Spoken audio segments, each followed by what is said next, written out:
But Tom, I'd love to hear from you why you think that faculty are strategic, because you have a great story that I've been telling, but I want folks to hear it from you.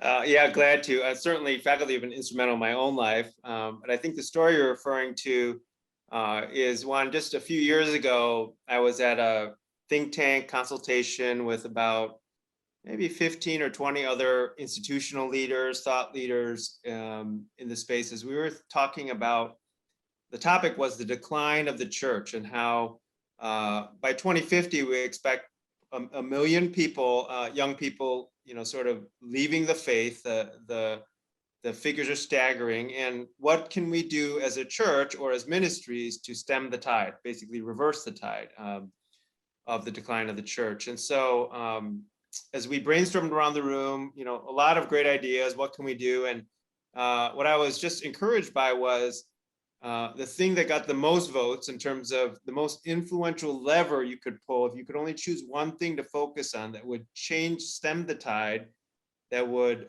affect the next generation of young people, that would affect the church at large, it was focusing on faculty, Christian faculty. So if you could focus on developing more Christian faculty, attracting the next generation into Christians, into the faculty roles, that's the best way to stem the tide. And I think some of it had to do with the acknowledgement that, as you mentioned, faculty influence ideas, faculty influence students, the next generation.